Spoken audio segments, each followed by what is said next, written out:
Istanbul में मुज़ाकरात, दूसरा round है ये मुज़ाकरात का पाकिस्तान और अफ़गानिस्तान के दरमियान और दूसरे राउंड का दूसरा दिन। वहाँ पे मुज़ाकरात जारी हैं और इसके साथ साथ दहशतगर्दी भी जारी है। अफ़गानिस्तान के अंदर से पाकिस्तान के अंदर दहशतगर्द धकेले जा रहे हैं, उसमें अभी तक कोई कमी नहीं आई और मुसलसल पिछले कई दिनों से पाकिस्तान इन दहशतगर्दों का मुकाबला कर रहा है। और कल रात जो दहशतगर्दों की एक तश्कील थी पूरी की पूरी, वो शुमाली वज़ीरिस्तान में और कुरम में उन्होंने सरहद पार करके पाकिस्तान में दाखिल होने की कोशिश की। पाकिस्तान की फ़ौज ने जवाबी कार्रवाई की जिसमें 25 दहशतगर्द हलाक हुए हैं और 5 पाकिस्तान के फ़ौज के जवान भी शहीद हुए हैं, जिनका ताल्लुक़ पाकिस्तान के मुख्तलिफ़ इलाकों से, पूरे पाकिस्तान के।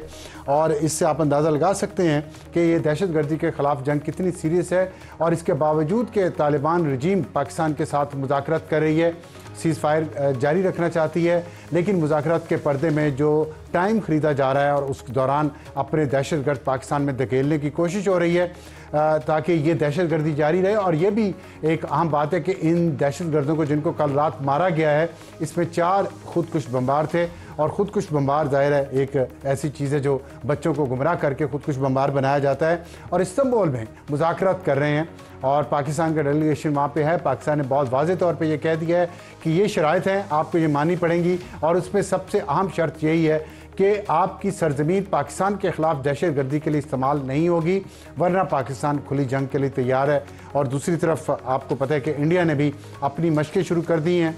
गुजरात उनका जो प्रोविंस है और राजस्थान पाकिस्तान का सिंध प्रोविंस उसके साथ है, वहाँ पे मशक़ें जारी हैं। उन्होंने अपनी एयर स्पेस बंद कर दी है, पाकिस्तान ने भी एयर स्पेस बंद कर दी है। और पाकिस्तान की फ़ौज भी पूरी तरह तैयार है कि अगर इंडिया ने कोई शरारत करने की कोशिश की, जो इंडिया कर रहा है, और साथ अफ़गानिस्तान के तालिबान को पैसा दे के, क्योंकि पैसे पे तो अब तालिबान रहनुमा खुद कह रहे हैं कि अमेरिका हमें पैसे देता है, उसने हमारे बंदे भी मार दिए तो खैर है, अब इंडिया ने भी पैसे दिए हैं तो इंडिया भी जो कुछ चाहे उनसे करवा ले।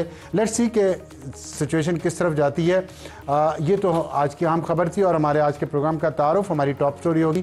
तालीम पहली बार सियासतदानों के एजेंडे पर।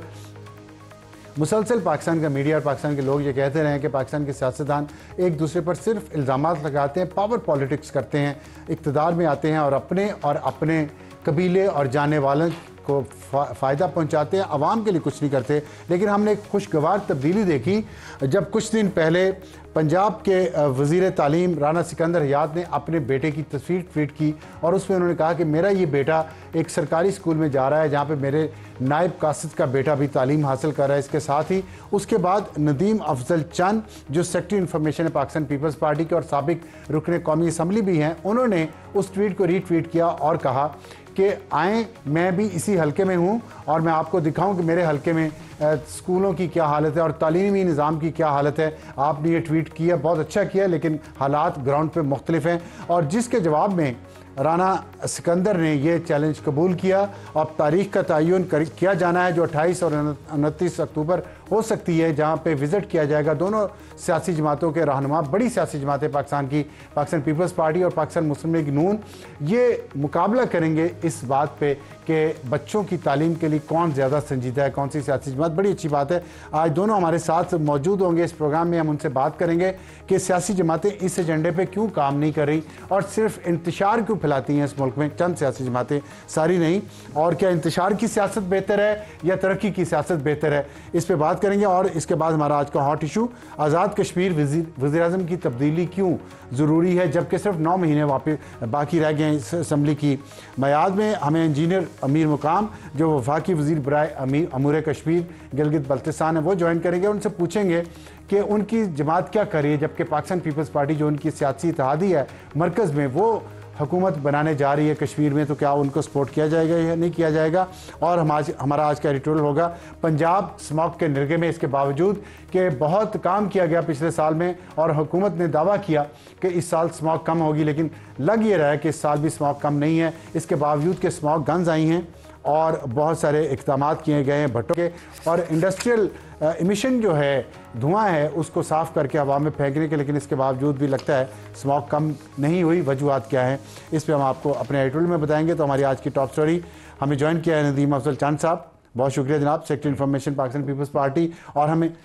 और हमें कुछ ही देर में राना सिकंदर याद साहब ज्वाइन करेंगे जो अपने हलके में हैं, एक फ़ुटबॉल मैच में मेहमान खुसूसी हैं और वहाँ वो तकरीर फरमा रहे हैं। उस तकरीर के बाद हमारे साथ मौजूद होंगे नदीम अफजल चांद साहब। आपने एक ट्वीट के जवाब में ट्वीट किया, मुझे अच्छा लगा और मैंने उसका जिक्र भी किया कि शुक्र है हमारी सियासी जमातों ने भी अब असल इश्यूज़ जो हैं अवाम के उन पर तवज्जो की है। तो ये बताइएगा कि आपके उन्होंने जो दावा किया है, आपके ख्याल में वो दावा इतना ठीक नहीं है? देखिए जी अफसार भाई, मेरे ख्याल में एजुकेशन हमारी प्रायोरिटी नंबर 1 होना चाहिए। और बड़ी अच्छी बात है, आप बसेस भी चलाएं, आप दूसरे काम भी करें, लेकिन नंबर 1 एजुकेशन, नंबर 2 हेल्थ और लॉ एंड ऑर्डर पे भी यकीनन ये जो अब असले पे भी कल 2 दिन पहले प्रेस कॉन्फ्रेंस की आईजी ने, पंजाब हुकूमत का बड़ा अच्छा इकदाम है। अगर ये इम्प्लीमेंट हो जाता है असले से पाक पंजाब कम अज़ कम, तो ये बहुत अच्छी बात। लेकिन जहाँ तक स्कूलों का तल्लक है, देखिए मैं बड़े दिनों से ना देख रहा था हमारी क्योंकि एक अच्छी खासी सोशल मीडिया पे एक लड़ाई हुई नून लीग के साथ और बड़ी हमारी उन्होंने ट्रोलिंग भी की मुख्तलिफ वालों से। तो मैं जब भी किसी गांव में फातिहा के लिए शादी के लिए जाता हूँ ना, मैं कोशिश करता हूँ कि मैं वहाँ लोगों से वहाँ के स्कूल का ज़रूर पूछता हूँ। ये मेरी एक आदत है। लोग, मेरे अवाम को पता है कि आपके स्कूल की क्या हालत है, कितने बच्चे हैं, मिसिंग फैसिलिटीज़ कितनी हैं, इवन वाशरूम्स कितने चल रहे हैं, सफाई वाले कितने हैं, टीचर्स कितनी हैं, स्टूडेंट कितने हैं। ये बड़ा सादा सा सवाल होता है। जब हम अपने हल्के में लोगों से पूछते हैं ना, तो लोग भी फिर जो बैठे होते हैं ना शादी पे फातिहा पे, वो एक एजुकेशन का टॉपिक डिस्कस होना शुरू हो जाता है। यकीन करें वो मेरे जहन में, मुझे एक फिंगर टिप्स पे याद था कि किस गांव में क्या स्कूल की हालत है, किस जगह पे। तो मैं मिनिस्टर साहब के रोज़ ट्वीट देखता था, कभी व्याड़ी में एक मॉडल स्कूल, कभी किसी जगह पे। तो मुझे बड़ा तजस्सुस भी हुआ और बड़ा कम्प्लेक्स भी हुआ कि यार हमारे इलाका पीछे रह गया। चीफ इलेक्शन कमिश्नर हमारे इलाके का, फेडरल मिनिस्टर इन सेहत हमारे इलाके का, सूबाई लॉ मिनिस्टर हमारे इलाके का, सैकड़ों सेक्रेटरीज, इवन चेयरमैन FBI हमारे इलाकों के, सेक्रेटरी फाइनेंस हमारे इलाकों के। मैंने कहा यार इलाका तो हुकूमत कर रहा है। मैंने कहा ये तो मेन प्रिविलेज क्लास इलाका है हमारा। ज़िला मंडी बाउद्दीन हल्का है या सरगोदा में, जहाँ से मैं इलेक्शन, एक तरफ से मेरा भाई लड़ता है, एक तरफ से मैं लड़ता हूँ। तो सच्ची बात है, मुझे बड़ा दुख लगा। मैंने फिर स्कूलों का विजिट शुरू करवाया। मैंने कहा होना चाहिए, अगर इन हालात में पंजाब में अच्छे स्कूल बन रहे हैं तो हमें भी कोशिश करनी चाहिए। तो मैंने मिनिस्टर साहब की फैमिली से मेरा बड़ा अच्छा तल्लक है। उनके चचा मेरे साथ मिनिस्टर रहे, राना इसाक साहब, उनके वालिद साहब के साथ, उनकी फैमिली के साथ हमारा पुराना, मेरे वालिद साहब के साथ उनका, राना फूल मोहम्मद साहब MP रहे। तो मैंने उनको कहा, मैंने कहा अब ज़रा नज़र करम इधर भी हो जाए। अब मिनिस्टर से क्या हमने जवाब लेना था 15 महीने का, उनको तो 10 महीने या 15 महीने, लेकिन उनको जो ग्राउंड की इनपुट है ना वो नहीं थी। वो देखिए दरख्त लगाना क्या काम है स्कूल में, या एक टूटी ठीक करवाना। इनपुट किनको नहीं थी? मिनिस्टर साहब को। अच्छा, वो कैसे? देखिए फील्ड में जो ग्राउंड पे है ना जी, चंद स्कूल, एक तो उन्होंने 263 स्कूल फेज़ 1 में आउटसोर्स कर दिए, PEF को दे दिए, 168 सेकंड फेज़ में भी दे दिए। मतलब अच्छे खासे स्कूल आउटसोर्स और प्राइवेटाइज कर दिए। ये एक मैं समझता हूँ कि हमारी पॉलिसी की नाअहली है। अब जो उन्होंने आउटसोर्स किए ना, उसके ऊपर मॉनिटरिंग का सिस्टम भी ठीक नहीं है। अच्छा। एक तो 1200 रुपया के 1500 रुपया, वो मिनिस्टर साहब एग्जैक्ट फिगर बताएंगे, पर स्टूडेंट का देते हैं ये महीना।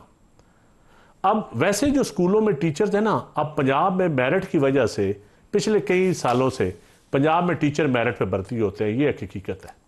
खा वो बुज़दार का दौर है, खा वो चौधरी परवेज़ लाई का दौर है, खा शहबाज शरीफ साहब का दौर था, खा अब है। ये बड़ी अच्छी बात, टीचर मेरिट पे भर्ती होती है। ये मैं मानता हूँ, एक डिग्री अच्छे एक मेरिट बनाया जाता है, उस पर कोई सिफारशी टीचर भर्ती नहीं हो सकता पंजाब में। ये हकीकत है। लेकिन आप वो टीचर को तनख्वाह देते हैं 50-60 हज़ार। जो सरकारी स्कूलों में ना, वो जो MSc minimum BSc MSc student टीचरों की तालीम होती थी, ज्यादातर 80% MSc MSc। लेकिन जो आपने स्कूल प्राइवेटाइज किए, तो वहां जो पढ़ाने वाले हैं वो FA पास, BA पास, और तनख्वाह कितनी 15,000 20,000। ठीक, हाँ बिल्कुल। ये देखिए प्राइवेट सेक्टर को आप अगर नवाजना चाहते हैं, एक बात, अगर आपकी नीयत है नवाजने वाली, फिर भी रेगुलेटरी बॉडी तो कोई हो ना। आपको चेक तो करना चाहिए कि जो आउटसोर्स आपने स्कूल किए, क्या टीचर्स की क्वालिटी ठीक है, क्या जितने स्टूडेंट उन्होंने दाखिल करवाने थे, क्या वो सारे स्टूडेंट उन्होंने ले लिए। एक मैं समझता हूँ उसमें थोड़े से लैप्सेस हैं। और दूसरा मैं समझता हूँ कि बहुत सारे ज़िलों में अच्छा काम हो रहा है स्कूलों में, मिनिस्टर साहब की ट्वीट से या मुझे अंदाज़ा होता है या सोशल मीडिया से। तो मैंने कहा अच्छा मिनिस्टर हमारा भाई है, मैं भी उसको दावत देता हूँ, उसको अपने साथ ले जाके। तो टाइम तय हो गया? मेरे ख्याल में क्यों मैं मसरूफ था 26 तक, फिर मैंने हफ्ता इसलिए भी दिया कि जरा मिनिस्टर साहब की हाजिरी का सुन के महकमा भी एक्टिव हो गया है। अच्छा, तो हमारा कुछ फायदा हो जाएगा। चूना शूना मार रहे हैं आजकल, बड़ा दिन रात हेडमास्टर लगे हुए हैं, तो मैंने हफ्ता डेढ़ इसलिए डिले किया। और अब आज मेरे ख्याल के प्रोग्राम में अभी पहली दफा मुलाकात होगी जी, आ रहे हैं वो आगे। राणा तो साहब, मैं उनको कहूंगा कि अगले 2 दिनों में जब भी वो हुक्म करेंगे तो मैं उनको साथ ले जाके सारे स्कूल विजिट करवाऊंगा। और उनके आने से यकीन मानिए सिर्फ अपने किसी को नीचा दिखाना मकसद नहीं है मेरा, मैं लाइव कह रहा हूं। लेकिन मुझे पता है कि मिनिस्टर साहब आएंगे तो एक तो उनको ग्राउंड रियलिटी का पता चलेगा, एक उनको पता चलेगा कि ये महकमा एजुकेशन के नीचे हो क्या रहा है, दूसरा हमारे स्कूलों की हालत मजीद बेहतर हो जाएगी।